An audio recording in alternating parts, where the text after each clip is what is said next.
Selamat malam Ibu, perkenalkan saya perawat Ivana Liwana dari layanan telenursing. Apakah benar saya berbicara dengan Ibu Sesi? Iya benar dengan saya sendiri. Ada yang bisa saya bantu, Bu?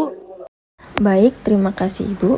Saya melihat dari data kami sebelumnya bahwa Ibu baru saja melakukan pemeriksaan kesehatan dan hasilnya menunjukkan tekanan darah Ibu cukup tinggi, yaitu 160/100 mmHg.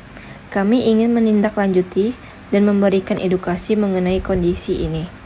Apakah Ibu memiliki waktu beberapa menit untuk kita membahas persoalan ini? Oh, begitu ya. Sebenarnya saya belum tahu kalau saya punya darah tinggi. Tapi akhir-akhir ini saya memang sering merasa pusing dan cepat lelah. Silakan, saya ada waktu, Bu. Baik, terima kasih Ibu. Bisa Ibu ceritakan lebih detail tentang keluhan Ibu akhir-akhir ini? Saya sering merasa pusing di bagian belakang kepala, terutama pada pagi hari. Kadang juga ada rasa berdebar-debar, dan kalau naik tangga cepat lelah, tapi saya pikir itu karena usia saja. Saya mengerti, gejala seperti pusing, jantung berdebar, kelelahan, dan sakit kepala bisa jadi tanda tekanan darah tinggi atau dalam istilah medis disebut hipertensi. Sayangnya, banyak orang tidak menyadari karena sering terjadi tanpa gejala yang khas. Izinkan saya menjelaskan sedikit ya Bu mengenai edukasi hipertensi ini. Hipertensi adalah kondisi di mana tekanan darah dalam arteri lebih tinggi dari normal, biasanya lebih dari 140/90 mmHg.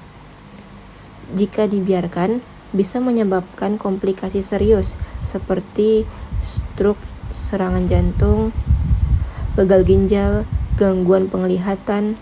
Hipertensi juga sering disebut sebagai silent killer karena bisa berlangsung tanpa gejala tapi merusak organ dalam tubuh diam-diam. Beberapa faktor yang dapat meningkatkan risiko hipertensi antara lain usia di atas 40 tahun, pola makan tinggi garam dan lemak, kurang aktivitas fisik, obesitas atau kelebihan berat badan, stres berkepanjangan, riwayat keluarga dengan hipertensi, kebiasaan merokok atau konsumsi alkohol. Apakah Ibu memiliki salah satu faktor-faktor dari faktor-faktor yang saya sebutkan ini?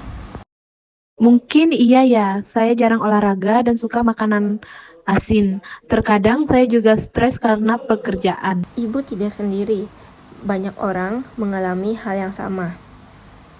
Tapi kabar baiknya, hipertensi bisa dikendalikan dengan perubahan gaya hidup. Yang pertama, kurangi konsumsi garam maksimal 1 sendok teh per hari. Perbanyak buah dan sayur, terutama yang tinggi kalium seperti pisang, bayam, dan alpukat. Olahraga ringan seperti jalan kaki 30 menit sehari, minimal 5 kali dalam seminggu. Turunkan berat badan jika berlebih. Hindari rokok dan alkohol. Kelola stres dengan relaksasi, meditasi, atau hobi menyenangkan.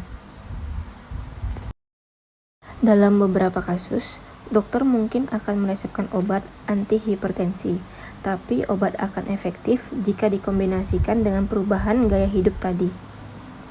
Apakah Ibu sudah berkonsultasi langsung dengan dokter terkait hasil tekanan darah kemarin? Belum, saya belum sempat kembali ke klinik.